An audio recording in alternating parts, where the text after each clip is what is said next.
this morning. And if you're a guest, you're in a special treat for this morning. But I do want to make a couple of announcements before Jeff speaks to us. One is a reminder that next week is Easter, and we do have the invitation cards for next week. And so encourage all of you. They're at all the entrances, so pick up those cards and make sure that you hand those to your friends, your coworkers, your neighbors, and encourage them to join us. We're going to start a new series next week. Going to be looking at faith and doubt. The series is going to be called The Doubt Factor. And what we're going to discover is that God welcomes doubters, skeptics, and all those are welcome at the feet of Jesus. Anytime that I have been able to go to lectureships, I have to prepare my wife in advance of going there, because the first couple of times we were there, she would hear a speaker tell a story, and she'd kind of look over at me and say, "You've told that story." And so now, whenever we go, I prepare her and I remind her that we live in a digital age where my sermons are online.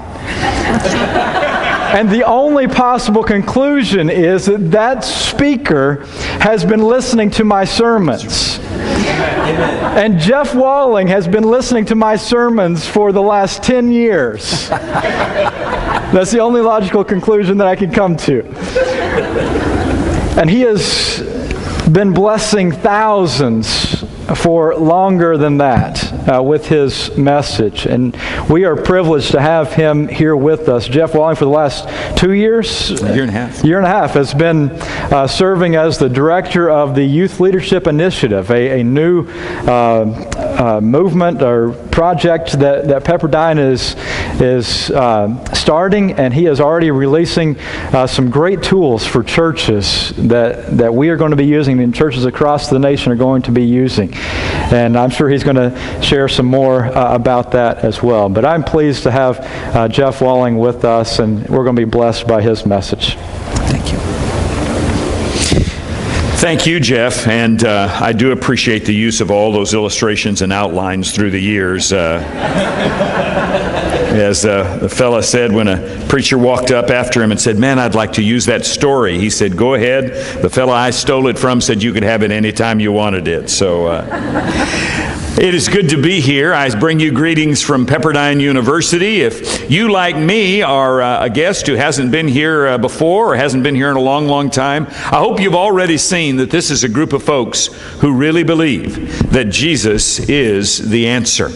I hope you've already discovered this is also a very friendly group of folks, and there's a reason for that. I think when you get close to Jesus, you just start becoming more friendly. You just start becoming a person who cares a lot about others. And so thank you for the way you have graciously greeted and made my wife and I feel so welcome. If you're a guest and looking for a church home here, I want to encourage you to come back and hear this series on doubt that Jeff will be presenting and celebrate next Sunday. I hope everybody's got a name in mind of somebody that you might invite and bring with you. You know, Easter Sunday is one of those days when all across the nation, people will be thinking about Jesus. They'll be pondering about the empty tomb, or at the very least, they will be thinking something about Easter. It's a great time to invite a friend, so we'll be praying that the building will be full next week of friends and neighbors. But even as you invite folks here, we at Pepperdine want to do the same. Thank you for having me here to preach for you this morning.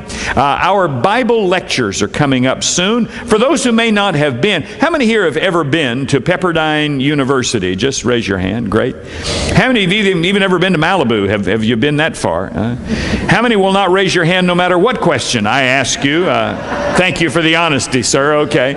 Put up that first slide if you would, brother, if you've got that. This is Pepperdine University. If you have not been there, we are right on the coast. It was a gift of God because a young man named George Pepperdine moved from Kansas to Southern California, started a company called Western Auto back in Kansas. Some of you may remember Western Auto. It was one of the first mail-order auto parts stores in the nation. And George made a lot of money. But when George got out here to California, he determined there ought to be a Christian university here.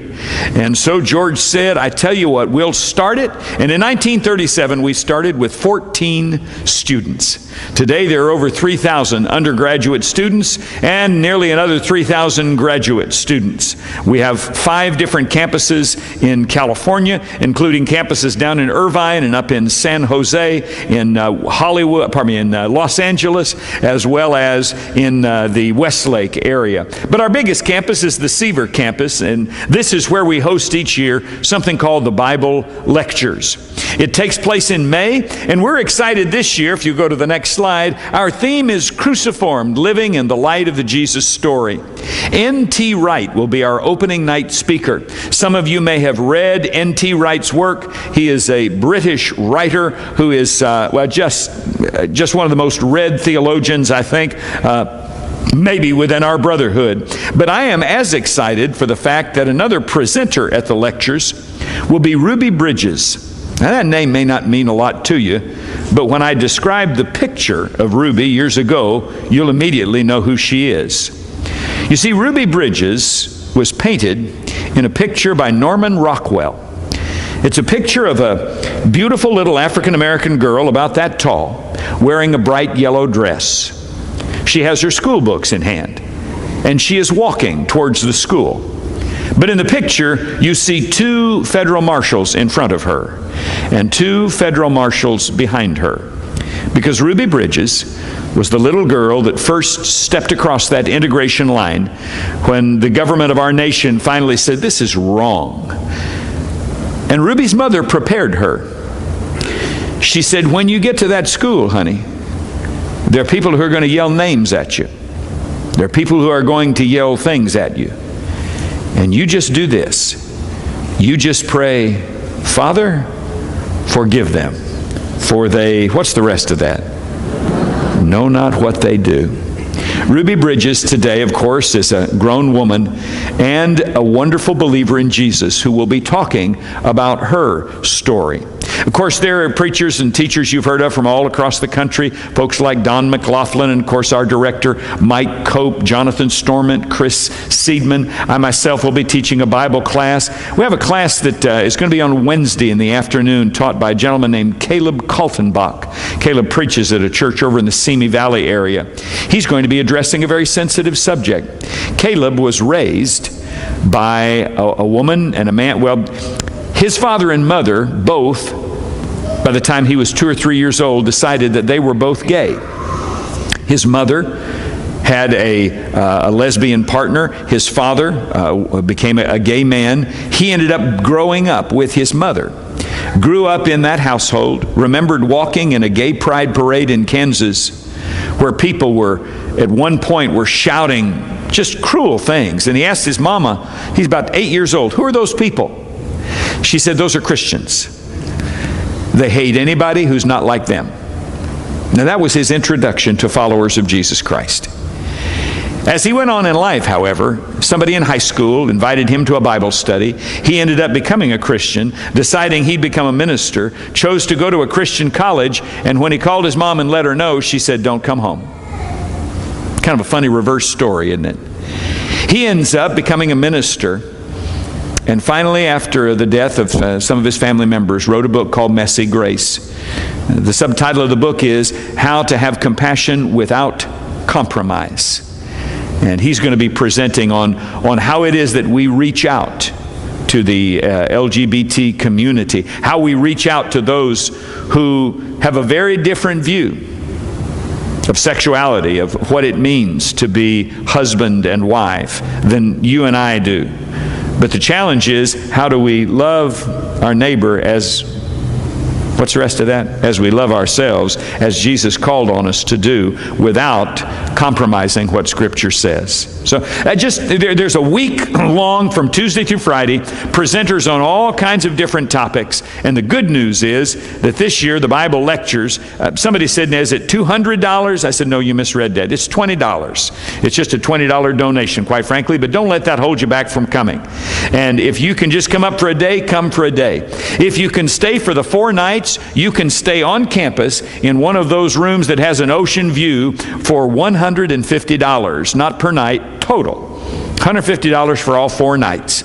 Some of you fellows are saying, now there's the anniversary trip I can afford. All right, so let me extend an invitation to you to come and join us and to continue praying for Pepperdine University.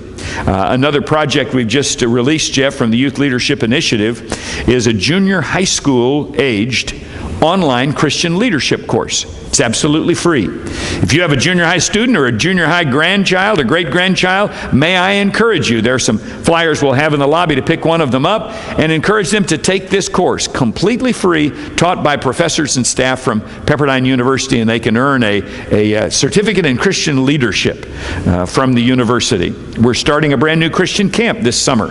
It's a 9-day program called Crossways. It's for students after their sophomore or junior year of high school.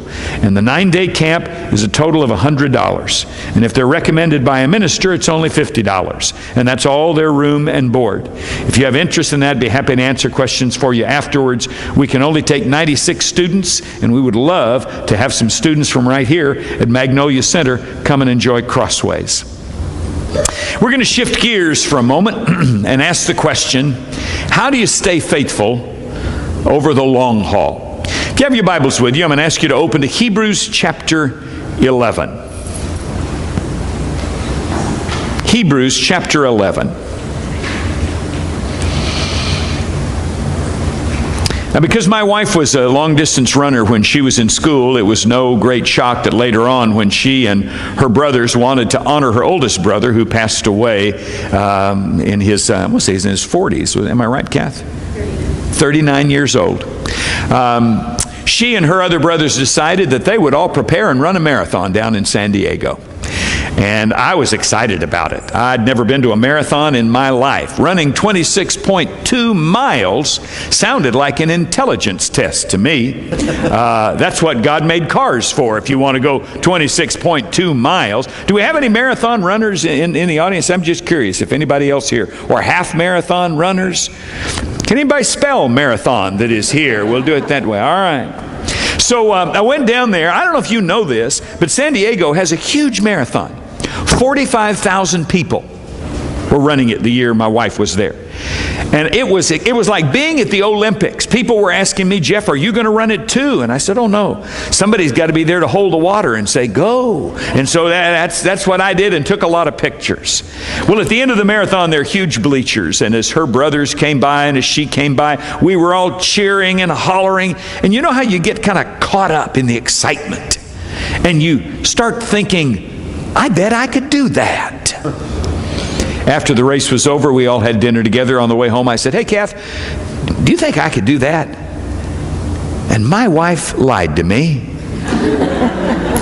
She said, well, sure, honey. I mean, if you work at it. That week, we went and got me some running shoes and some running shorts and running shirt, the kind that makes you look fast when you're standing still, you know. Now, I'd never been an athlete all my life.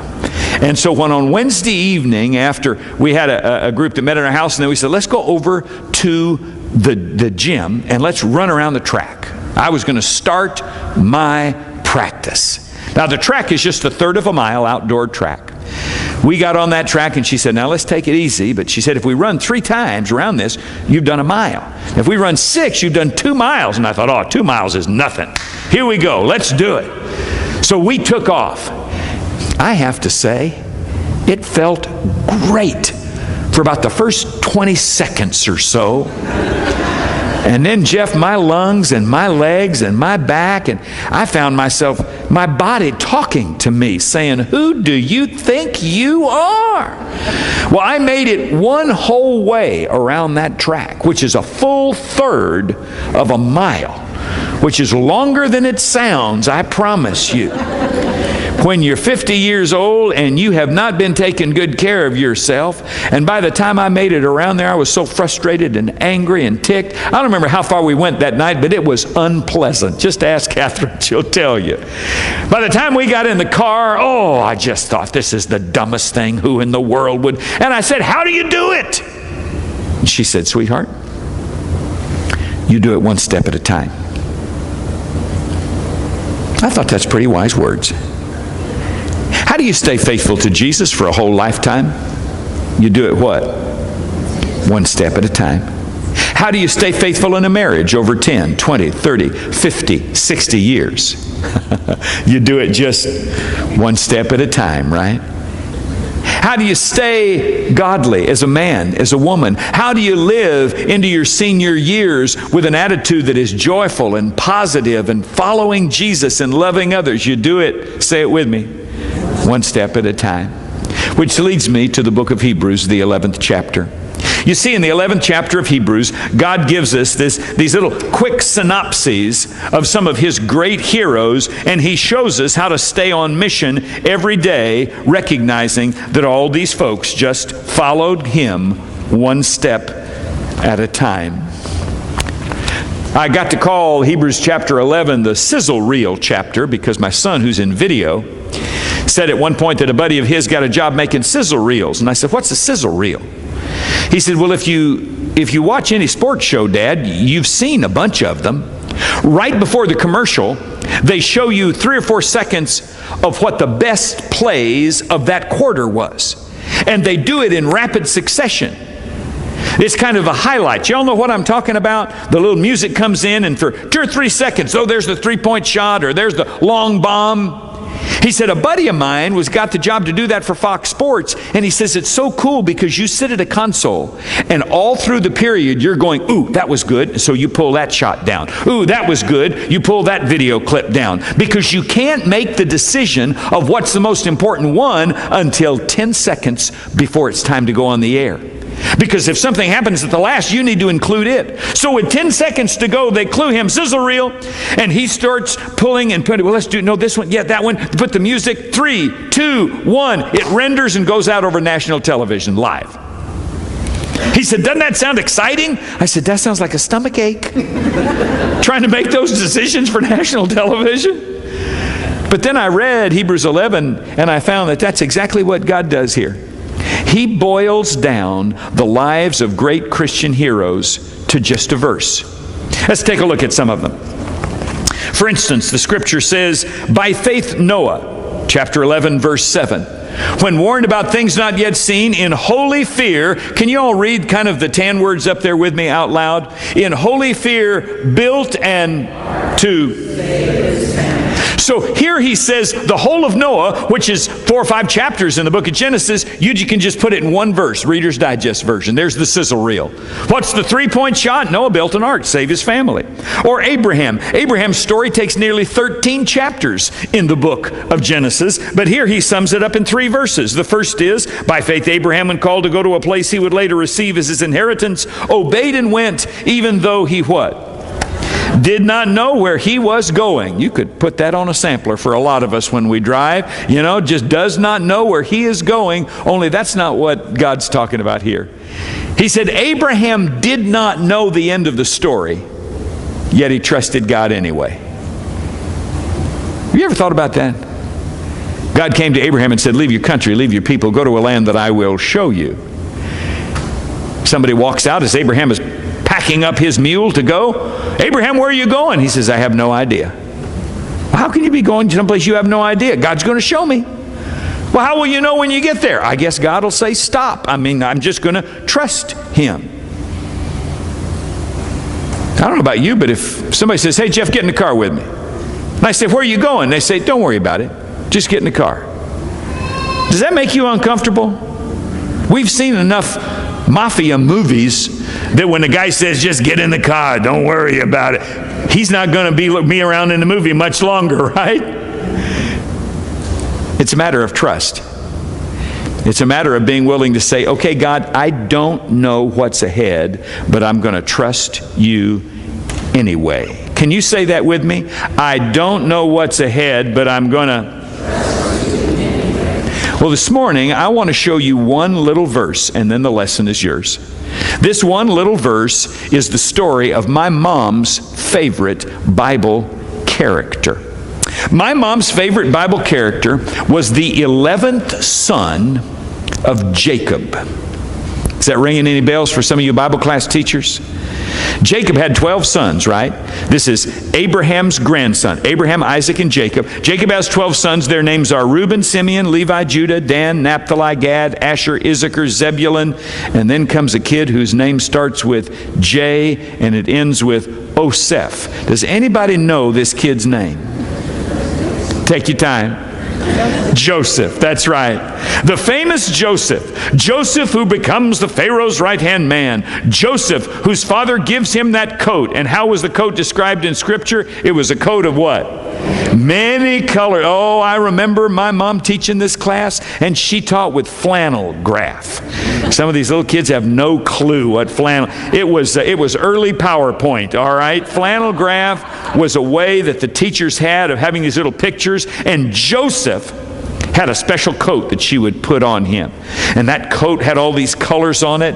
Now, actually, what the meaning of the word for the coat is that it was both an expensive and a long coat. That is, the sleeve of the coat came down all the way to his fingertips. Now, why does this matter?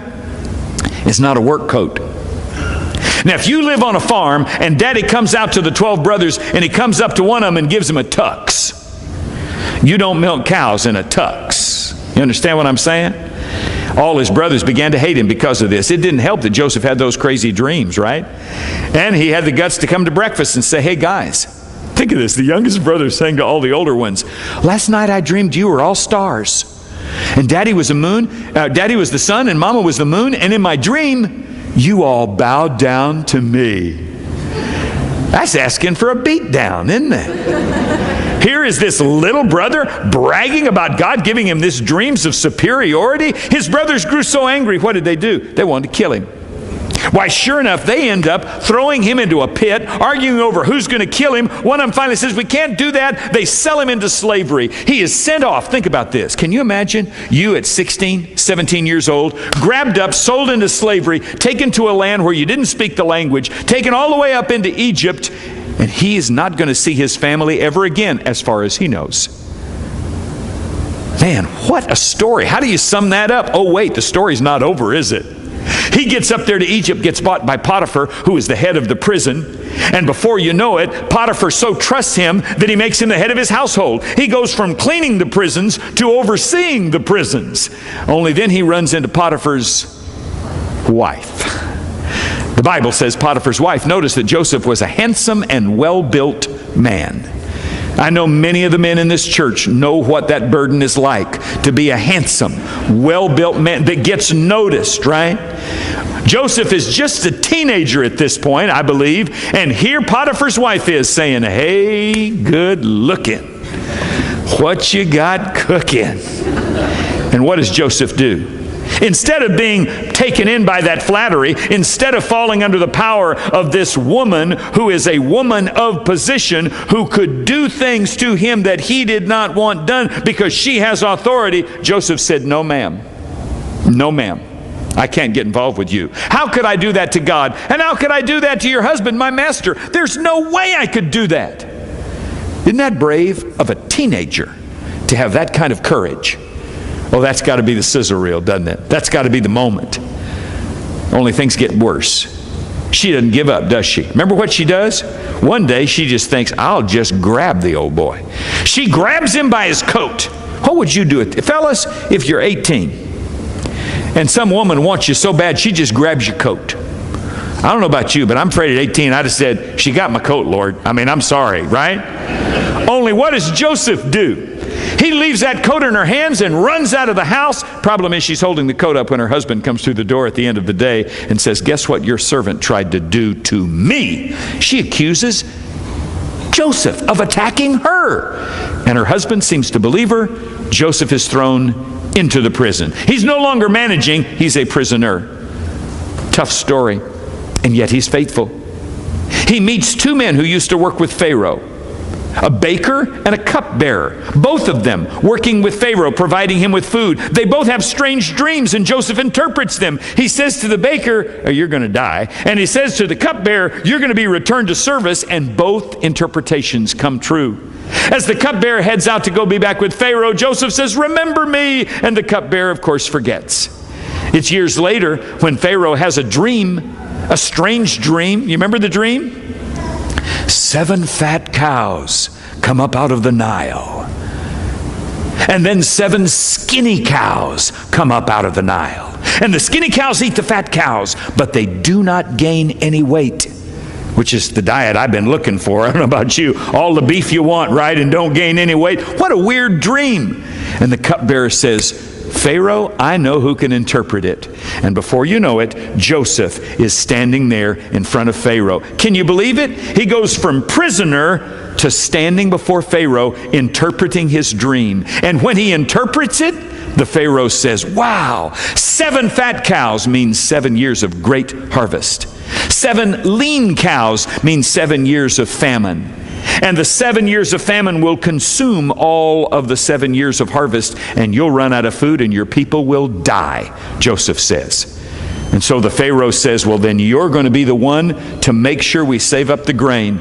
It seems in a flash, Joseph goes from a prisoner to, the Bible says, the Lord was with him, and he becomes basically the vice president of Egypt, the Pharaoh's right-hand man. Wow, how are you going to condense that story down to one sentence? What one sentence? Oh, wait, we're not done yet.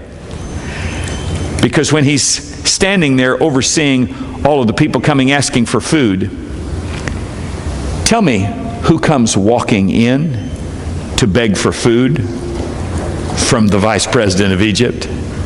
Anybody remember who it was? His brothers. After more than a decade, here come his brothers. He recognizes them, but they don't recognize him. People say, why don't they recognize their own brother? Think of how long he's been gone.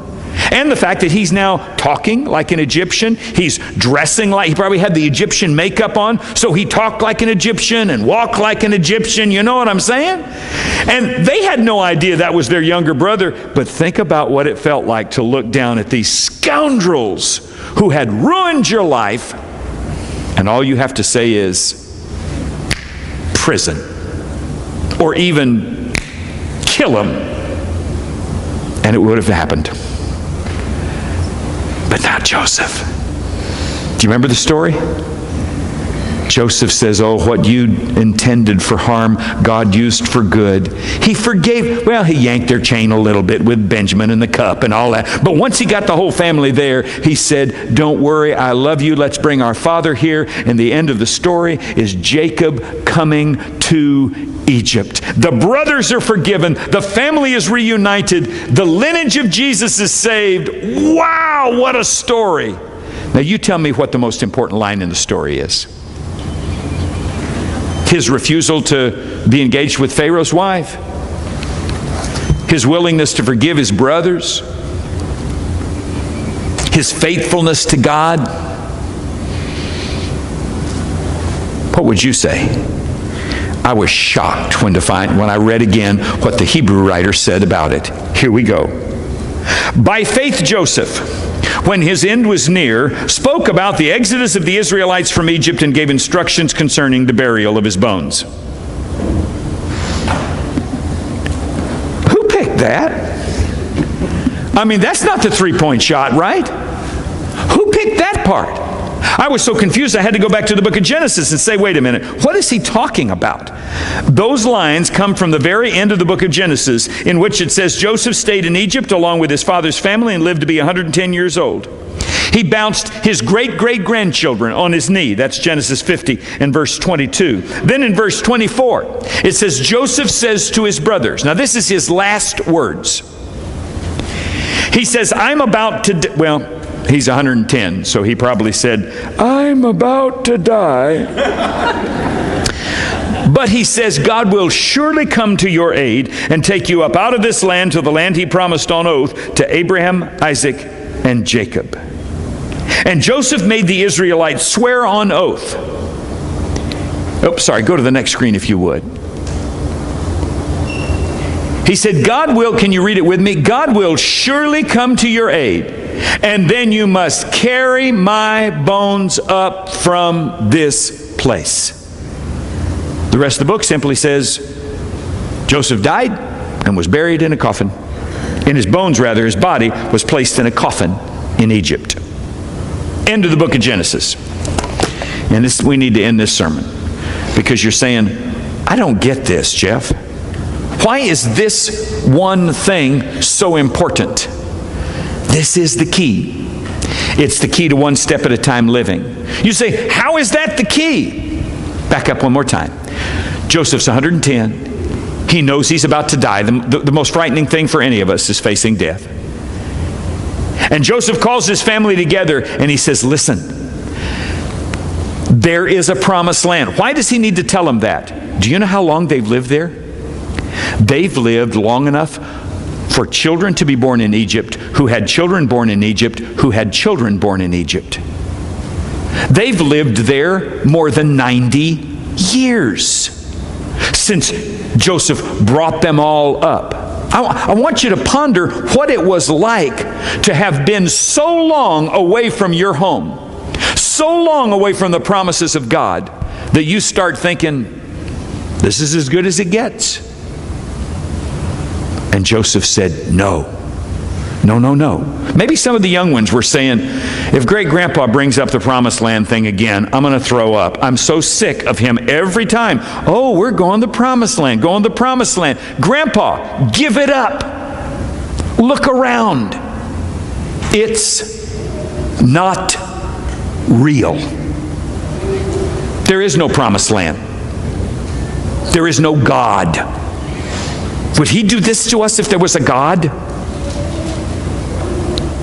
Any of this sounding familiar? Have you had a grandson or a granddaughter look at you and say, Grandma, I just don't believe in heaven. I don't think there is anything else. This is as good as it gets. And I know you guys sing that song, Jesus is coming soon. But it's been 2,000 years. When are you going to give up? Today, will you let Joseph speak to you? And let him say, don't bury me here. If they'd buried him in Egypt, he'd probably had a pyramid for his tomb. But instead he said, take my bones and put them in something portable.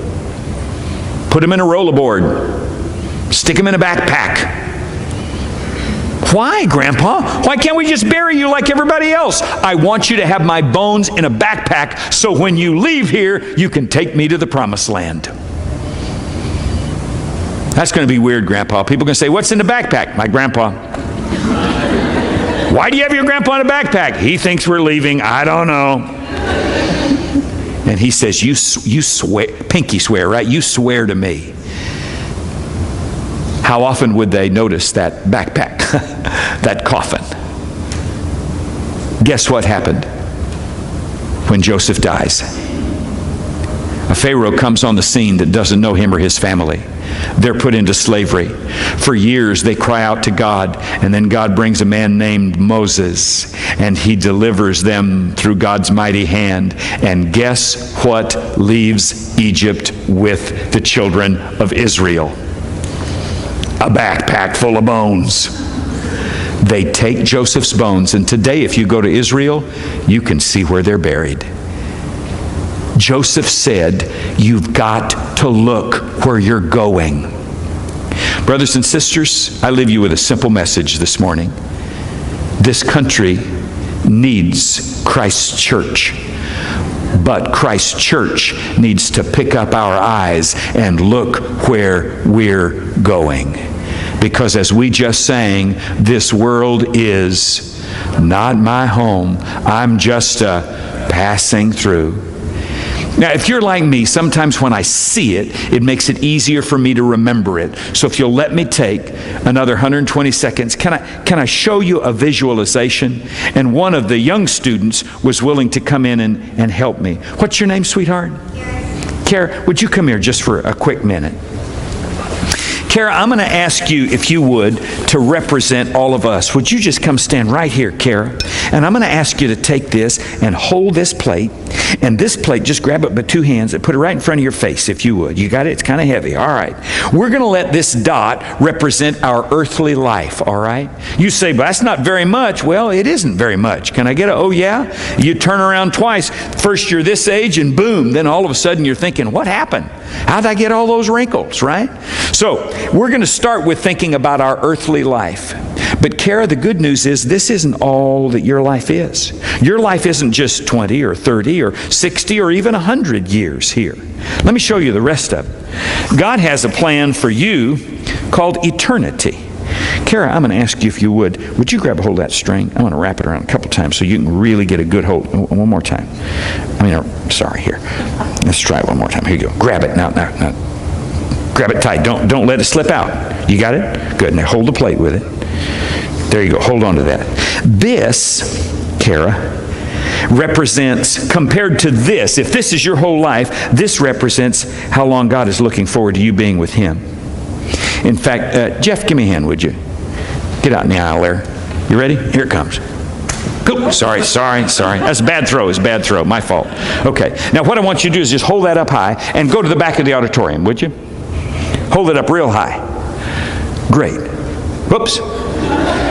Don't lose her eternity there, please. All right. Hold it up high in the air, Jeff, would you? Really high in the air. There you go. There you go. Okay, keep going. Have you got more? Keep going. Hold it way up high. Don't let her eternity droop there. All right, good. You still have more? Okay, go head on out in the lobby. Just head on out in the lobby. Slip it over that door, if you would. Just slip the top of the string over the door. That's good. That's good. Now just pull it tight, and then tighter than that. There you go. Now, good. Now just keep going out the door. Go across the street. Watch for the freeway when you get out there, brother. Now, Kara, I want you to look here. Every day when you get up, you can decide whether you want to think about this, the dot, or you want to think about eternity, that line. Which is longer, Kara? Our life here or our life there? The dot or the line? Which one's longer? The line. The line's longer. So, Kara, here's how for you to stay on mission with God every day. Don't focus on the dot. Think about the line, not the dot. Can you say that with me? Think about the line, not the... Because, Kara, every day there will be temptations about the line. Oh, come do this, come do that. Things that you know you shouldn't do. How do you make that decision? Let me tell you what Joseph did. Joseph told his brothers, I know you're right here saying, oh, there's nothing better. But he said, God has promised you. In fact, he says, He will surely, can y'all say surely? He will surely come to your aid. Brothers and sisters, the challenge of this church, as the challenge of this sweet young lady, is the same thing. If we make our decisions based on eternity, if we make our decisions based on forever, we'll make better decisions. Can I get a oh yeah? If I decide how to spend my time, my energy, my money based on, as Joseph says, look where you're going. Now, Kara, this is very persuasive because it's right now and right here. It's what's gotten mankind in trouble forever. When Adam and Eve were in the garden, they thought about this. I want that fruit right now. Had they thought about this, they might have made a different choice. When Judas was offered money to betray Jesus, he thought about this. Had he thought about this, I don't think he'd have done it. Had he been thinking about the future, saying nobody will ever name their baby Judas again because of me, I bet he'd change his mind, right? Kara, in a few short years, you'll be faced with some decisions where this will cover your sight. Peek around the side. Peek around the side and look here. That's what you got to do. Because when we think about eternity, we make decisions that are altogether different. Can I get a oh yeah? Would you give Kara a big round of applause? Thank you, sweetheart. Thank you so much for helping me. Yeah, go ahead and let go of your eternity there carefully. Jeff, will you roll up Kara's eternity? And Kara, a great way to be prepared would be to go to a good university. So this is for you right there. Thank you. Take that with you.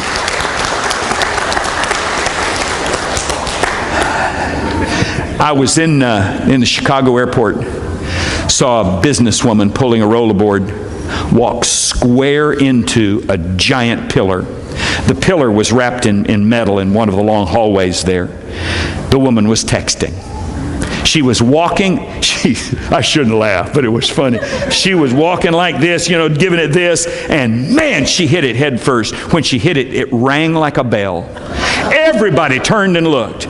We thought the lady was knocked out. She stumbled back, she grabbed her head, but before any of us could do anything, she said, "Who put that there?" and then walked on around it. I believe that God sometimes has some things that right in front of us, but we're so busy thinking about this that we're not thinking about eternity. Folks, we need to look where we're going and prioritize accordingly. And the whole church said, would you bow with me? Father, I pray for those today who need to make some priority decisions about eternity. God, I pray for some today who may have never given their heart and life to Jesus, may never have been baptized into Christ. God, I pray when we sing this simple invitation song that if there are those who are here who say, I want that eternity, I want to know surely that God has a place prepared for me.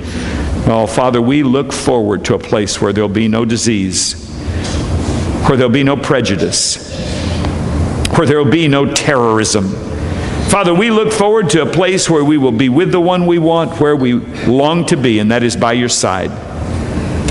Lord, for those who do not have that assurance through Christ, I pray that even today when this song is sung, they might step out, whether they're 13 or 93, and say, I want to give Jesus my life and be baptized in his name. But God, the vast majority of us here have already done that. But Lord, the question is, have we been living like we're looking where we're going? Father, some of us haven't invited a friend to church in forever. Our language, our attitude, our behavior, and our budget all demonstrate that we're thinking about the dot, not the line. Father, maybe today there's some who need to step out and say, I need to put Jesus first in my life again. And Father, for them, I pray you'd give them the courage even to come before this church and say, pray for me. Father, others may need to just quietly make a determination in their heart, I need to change today. Father, may they even be willing to share that determination with this church family, that we might leave here looking where we're going, one step at a time. I pray in Jesus' holy name, and all that agree say, amen. While we stand and while we sing, if you're in need, won't you come? When we walk with the Lord.